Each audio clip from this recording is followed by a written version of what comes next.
आज E20 के खिलाफ नेशनल टाउन हॉल हुआ था कॉन्स्टिट्यूशन क्लब में। मालवंकर हॉल में ये टाउन हॉल हुआ था।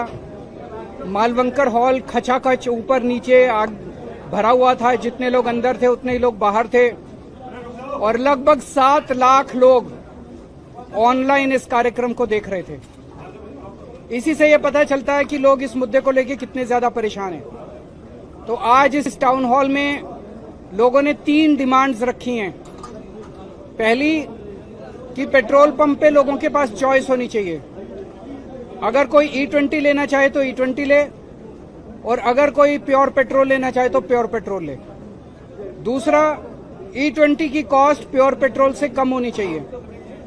और तीसरा कि पेट्रोल की कीमत, आज जब क्रूड ऑयल मार्केट में सस्ता हो गया ग्लोबल मार्केट में, तो पेट्रोल की कीमत 84 रुपए से भी कम लाई जाए।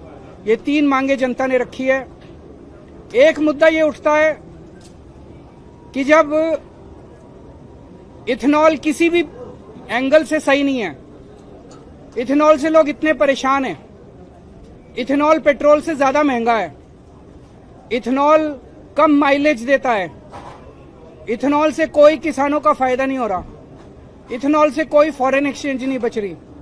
इथेनॉल जहां बनाया जाता है जिन फैक्ट्रियों में, आसपास का पूरा ग्राउंड वाटर दूषित हो जाता है। तो फिर केंद्र सरकार जबरदस्ती करके झूठे आंकड़े देके पूरे देश के ऊपर देशवासियों की इच्छा के खिलाफ इथेनॉल पुश क्यों कर रही है? हमारे ऊपर जबरदस्ती क्यों कर रही है? हमारे ऊपर क्यों थोप रही है? आखिर मोदी सरकार की क्या मजबूरी है या उनकी क्या हिडन एजेंडा है? तो सारी जांच करने पे पता चलता है कि ये अमेरिका के दबाव में किया जा रहा है। अमेरिका दुनिया का सबसे बड़ा इथेनॉल प्रोड्यूसिंग कंट्री है और उसे समझ नहीं आ रहा हम अपने इथेनॉल कहां बेचें। और इंडिया ने कुछ महीने पहले यूएसए के साथ ट्रेड डील साइन की थी जिसमें यह क्लॉज था कि अगले 5 साल में इंडिया अमेरिका से $100 बिलियन का सामान खरीदेगा। अब कहां से खरीदे ये $100 बिलियन का सामान? तो इथेनॉल हम अमेरिका से खरीदने जा रहे हैं। इस साल E20 लागू करने की वजह से हम अमेरिका से इस साल $2.5 बिलियन का इथेनॉल खरीदेंगे। तो 5 साल में इन्फ्लेशन देखते हुए, डॉलर की कीमत देखते हुए, सब चीजों को देखते हुए हम 5 साल में $20 बिलियन का इथेनॉल अमेरिका से खरीदेंगे। तो $100 बिलियन का जो टारगेट है उसमें से 20% टारगेट इथेनॉल से पूरा होगा। ये इसलिए क्योंकि प्रधानमंत्री मोदी जी ट्रंप के सामने कमजोर पड़े हुए हैं।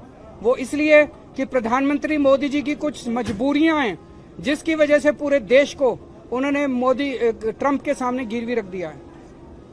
देशवासी बहुत दुखी हैं। प्रधानमंत्री जी की जो भी मजबूरियां हैं, हम उनसे निवेदन करते हैं कि अगर आप अपनी मजबूरियों को फेस नहीं कर सकते तो इस्तीफा दे दीजिए, किसी और को प्रधानमंत्री बनने दीजिए जो कम से कम ट्रंप का आंखों में आंखें डाल के मुकाबला कर सके, लेकिन पूरे देश को दुखी मत कीजिए। सर, आपने ऐलान किया कि आप पीएम आवास जाएंगे, तो ऐलान करके जाएंगे, जाहिर है सिक्योरिटी होगी। अभी कुछ दिन पहले नेता विपक्ष ने भी वहाँ पर प्रोटेस्ट किया था, तो क्या लगता है? तो जैसे उनको जहाँ तक जाने दिया था, मुझे उम्मीद है हमें भी वहाँ तक तो जाने देंगे।